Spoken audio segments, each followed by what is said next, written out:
Welcome back خواتین اور حضرات. افطار کے بعد آپ کے ساتھ ایک بار پھر آپ کو خوش آمدید کہتے ہیں. ہمارے ساتھ ہے برکت نظمی, شیف منیزہ, اور آپ کی ملاقات کراتے ہیں ایک شاندار شخصیت سے. بہت ہی خوبصورت بولتی ہیں, ایک بہترین ٹیچر رہ چکی ہیں, اور ان کی ایک انٹرسٹنگ سٹوری بھی ہے. ہمارے ساتھ ہیں صفیہ سہیل صاحبہ. السلام علیکم, کیسی ہیں آپ صفیہ صاحبہ؟ وعلیکم السلام. اللہ کا بڑا احسان ہے مجھ گنہگار پر. اچھا صفیہ صاحبہ, سب سے پہلے میں یہ پوچھنا چاہوں گا, آپ ایک ٹیچر رہ چکی ہیں جی. اور کافی عرصے سے آپ پڑھا رہی ہیں, پھر آپ کی زندگی میں بہت اتار چڑھاؤ بھی ہے. پلیز اپنی کہانی سنائیے. بیٹا اتار چڑھاؤ تو سب کی زندگی میں آتے ہیں, پر یہ ہے کہ ڈیفرنٹ ہوتے ہیں. ہر ایک کو ایک الگ آزمائش سے گزرنا ہوتا ہے. الحمدللہ اس رب کا ہم پر احسان ہے جو ہمت بھی دیتا ہے. ٹیچنگ میں میں نے بہت وقت گزارا. بیفور میرج میں نے آلموسٹ 12 ایئرز اسپینڈ کیے. اس کے بعد پھر میں دوبارہ سمجھیے کہ کچھ سالوں بعد پھر جڑ گئی, اور اب 2014 میں ریزائن کیا. یہ سب تو سب کے ساتھ ہوتا ہے, کہیں نہ کہیں کچھ نہ کچھ تو آپ کو کرنا ہوتا ہے. بالکل.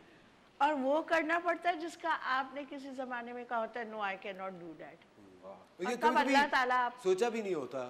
ہاں, میں آج آپ کو بتاؤں, میں بہت شائع ہوا کرتی تھی, اور مجھے جب میری ٹیچر نے کہا کہ تم اگر کچھ نہیں بننا چاہتی ہو ڈیفینیٹلی تم ٹیچر بنو گی, میں نے کہا no, I can never be a teacher. میں ٹیچر تو بن ہی نہیں سکتی, کیونکہ میرے نزدیک یہ تھا کہ یہ بہت ذمہ داری کا کام ہے. دیکھو بیٹا, ہمارے دور میں نا ٹیچنگ کو انبیاء کرام کا پروفیشن سمجھا جاتا تھا, کیونکہ درس و تدریس ان کا کام تھا, اور یہ بہت بڑی ذمہ داری ہوتی تھی. تو میرے نزدیک میں اس لائق نہیں تھی, لیکن وقت نے اس رب کے حکم سے مجھے ٹیچر بنایا, اور ایک ایسے ادارے میں پہنچایا جہاں مطلب کہتے ہیں نا کہ آپ کچھ نہیں ہوتے ہو, آپ کو تراشا جاتا ہے. بالکل.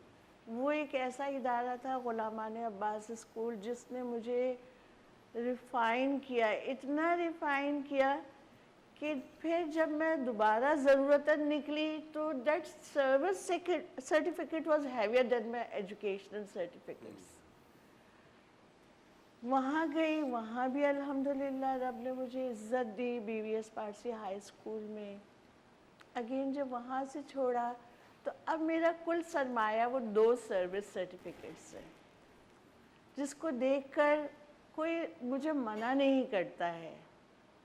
الحمدللہ یہ اس رب کا احسان ہے بیٹا, ورنہ ہم کیا اور ہماری ہستی کیا. بے شک. پھر B V S Parsi high school سے بھی آپ کا میں نے 2014 میں خود ریزائن کیا, یہ سوچ کے کہ چلو اٹس اوور, اب میری ذمہ داریاں پوری ہوئیں. کیونکہ جب تک مجھے یہ احساس رہا کہ مجھے اللہ کو حساب دینا ہے, کوتاہی برداشت نہیں ہوگی, تو میں نے کیا. اس کے بعد میں نے کہا نا ایوری بڈی از سیٹلڈ. لیکن صفیہ صاحبہ, وہ کون سی باتیں یا کون سی چیزیں جن کو آپ ذمہ داری سمجھتی تھی, کون سی باتوں کو آپ ذمہ داری؟ بچوں کی پرورش. بچوں کی پرورش. آپ مطلب بچے کی پیدائش ہی سب کچھ نہیں ہے, اس کی تربیت, اس کو اس کی منزل تک پہنچانے میں ایٹ لیسٹ اس راستے پہ لے جانا آپ کی ذمہ داری ہے, جس کا حساب ایک ماں سے لیا جائے گا, باپ سے نہیں. باپ کفالت کا ذمہ دار ہے, وہ کوتاہی برداشت نہیں ہوگی. تربیت ٹوٹلی ماں کی ہے,